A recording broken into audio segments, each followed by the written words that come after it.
اور بخاری شریف کے اندر ہے. اب میں قول پیش کر رہا ہوں اپنے امام، میرے امام میں حضرت علی میرے سر کا تاج ہے.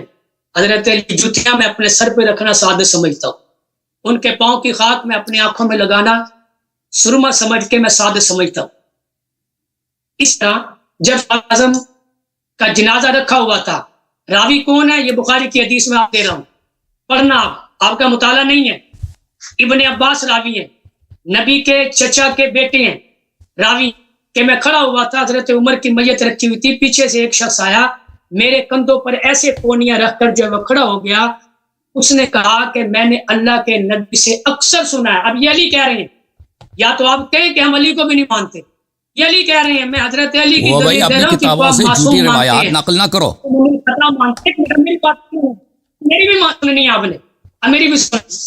یا تو آپ کہیں کہ نبی نے مناظرے کا اصول آپ توڑ رہے ہیں نا. مناظرے کا اصول یہ ہے کہ آپ شیعہ حدیث پیش کریں نا، شیعہ حدیث پیش کریں. آپ اللہ پر بھی بہتان لگا رہے ہیں، آپ نبی پر بھی بہتان لگا رہے ہیں، آپ حضرت علی پر بھی بہتان لگا رہے ہیں. حضرت علی کہتے ہیں کہ میں نبی کی زبان مبارک سے سنا اکثر کہ نبی فرماتے تھے میں اور ابو بکر اور عمر فلاں جگہ گئے، میں اور ابو بکر اور عمر فلاں جگہ سے آئے، میں اور ابو بکر اور عمر فلاں جگہ بیٹھے، فلاں جگہ داخل ہوئے، میں نے اللہ کے نبی کی زبان مبارک سے ان کے تذکرے سنے. میری بات پوری ہونے لگی، ابھی بول رہے ہیں یہ حدیث جھوٹ ہے، یہ حدیث جھوٹ ہے، یہ صحیح نہیں ہے. اور جھوٹ سے حق ثابت نہیں ہوتا. اللہ کے نبی نے جنت میں حضرت عمر کا مکان دیکھا ہے. اس کا مطلب ہے آپ نبی کی بات بھی نہیں مانتے، خدا کی بات بھی نہیں مانتے، علی کی بات بھی نہیں مانتے، وگرنہ میری ان باتوں کو آپ دلیل کے ساتھ ان کا جواب دینا ہے. ادھر ادھر کی جو بونگیاں نہیں مارنی کہ آپ ادھر چھلانگ لگائیں ادھر چھلانگ لگائیں. بتائیں کہ قرآن کے اندر کہاں بیعت توڑنے والوں کا تذکرہ کہ انہوں نے بیعت توڑی تھی. قرآن کا جواب قرآن کے الفاظ میں دینا ہے. حدیث میں نبی نے فرمایا کہ صدیق، 2 شہید اور 1 نبی احد پہاڑ تیرے اوپر موجود ہیں. تو اب بتائیں صدیق نبی کی زبان سے نکلے ہوئے الفاظ ہیں، آپ نے اب نبی کی زبان سے اس کی تکذیب دکھانی ہے. حضرت علی نے کہا کہ میں نے نبی کی زبان سے اکثر، حضرت علی کی زبان سے آپ نے دکھانا ہے کہ جناب نے ان کو ایمان کی نفی کی ہو. بولے میری باتوں کے جواب دینے ادھر کی بات نہیں کریں. شیخ صاحب آپ مناظرے کے اصول جانتے ہیں کہ دلیل وہ لایا جاتا ہے جو خصم کے لیے قابل قبول ہو، ٹھیک ہے نا. میں نے آپ کی کتابوں سے دلیل دی، آپ نے کیا ہماری کتابوں سے دلیل دی ہے؟ قابل قبول نہیں ہے، نبی کا فرمان قابل قبول نہیں ہے، حضرت علی کی ذات قابل قبول نہیں ہے. میں نے 3 شخصیات پیش کی ہیں، اللہ کی ذات کو پیش کیا ہے. پہلے ثابت تو ہو جائے نا کہ وہ نبی صلی اللہ علیہ وسلم کا قول ہے، پہلے ثابت تو ہو جائے نا.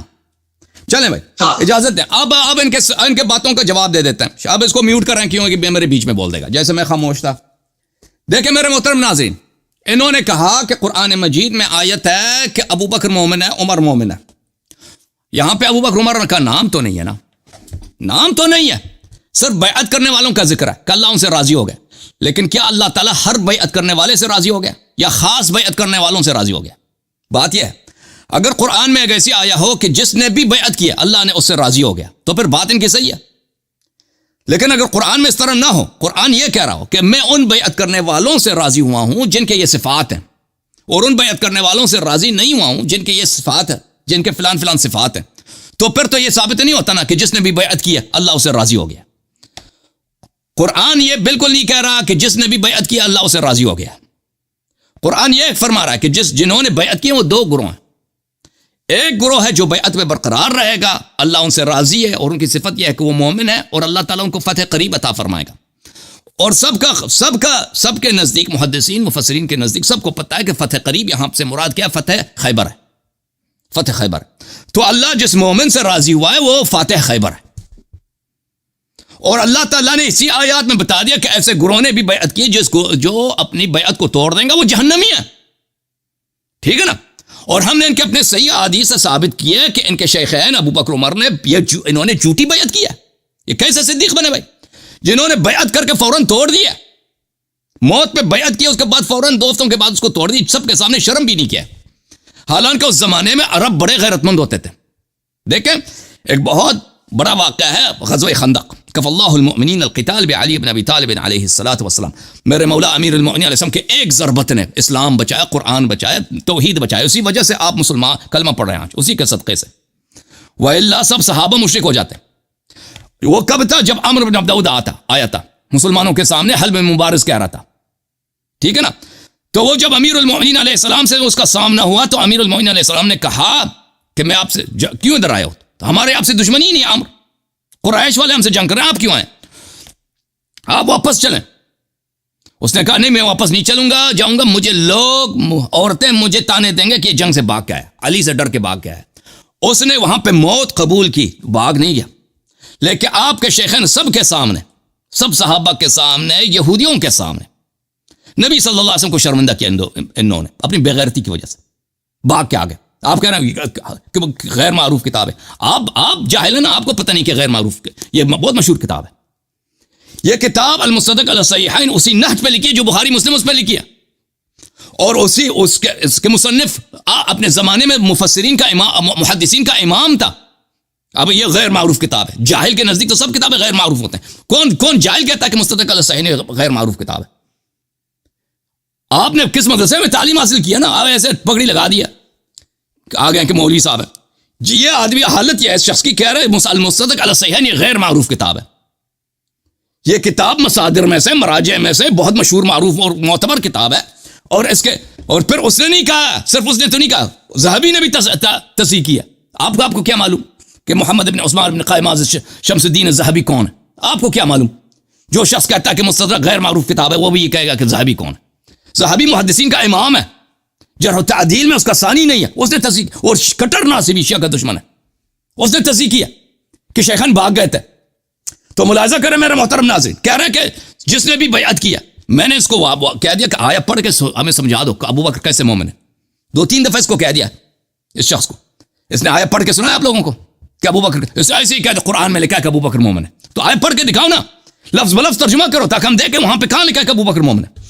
میرے محترم ناظرین ملاحظہ کریں سورہ فتح. اعوذ باللہ من الشیطان الرجیم. ان الذین یبایعونک انما یبایعون اللہ ید اللہ فوق ایدیہم. جو لوگ آپ سے بیعت کرتے ہیں وہ در حقیقت اللہ سے بیعت کر رہے ہوتے ہیں. تو یہ بیعت بڑا مقدس ہے، بڑا اہم ہے، کیونکہ اللہ کا ہاتھ وہاں پہ موجود ہے جو نبی صلی اللہ علیہ وسلم سے بیعت کر رہا ہوتا ہے. تو جو نبی صلی اللہ علیہ وسلم سے بیعت کر کے، جھوٹی بیعت کر کے اس کو توڑے گا تو اس کا عذاب کتنا عظیم ہوگا، چھوٹا تو نہیں ہوگا نا. تو فمن نکث فانما ينکث علی نفسه.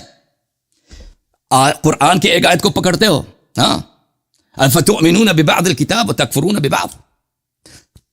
کچھ آیات پہ ایمان ہے، کچھ آیات پہ ایمان نہیں ہے. یہ قرآن کی آیت نہیں ہے شیخ صاحب. جو اس بیعت کو توڑے گا، خود قرآن کہہ رہا ہے، تو وہ اپنی ہلاکت، اپنی بدبختی، اپنی جہنمی ہونے کے لیے اس کو توڑے گا. ومن اوفى بما عاهد عليه الله فسيؤتيه اجرا عظيما. اور جو اس بیعت پہ، جس عہد اللہ کے ساتھ اس نے عہد کیا اس پہ قرار رہے گا، اللہ اس کو جنت میں داخل کرے گا. تو پتہ چلا کہ یہ جو بھاگ گئے ہیں بیعت توڑ کے، یہ جنتی ہو ہی نہیں سکتا ہے، ان سے بڑا کذاب ہے ہی نہیں ہے جس نے اللہ سے سب کے سامنے وعدہ کیا. اور ان کو اگر قرآن پہ ایمان ہوتا تو اس بیعت کو نہ توڑتے شیخ صاحب. اب پتہ چلا کہ قرآن پہ کس کا ایمان نہیں ہے. میں نے کہا نا شیخین کا ایمان نہیں تھا قرآن پر. رسول کے معجزات دیکھے ابو جہل نے تصدیق نہیں کیا صلی اللہ علیہ وسلم. اسی طرح آپ کے شیخین نے قرآن نبی صلی اللہ علیہ وسلم پہ اترتے دیکھا، ان کے معجزات دیکھے، تصدیق نہیں کیا. دلیل کہ اگر تصدیق ہوتا، ان کے دل میں ایمان ہوتا تو بھاگ نہ جاتے، کیونکہ انہوں نے جب وعدہ دیا تھا مریں گے بھاگیں گے نہیں، وعدہ دے کر بھاگ گئے تو پتہ چلا کہ یہ مومن نہیں تھے، انہوں نے بیعت توڑ دی. اچھا، اب آپ نے جو احد والی روایت پڑھی ہے اس کا جواب پہلے سنو. یہ کتاب ہے الاحتجاج،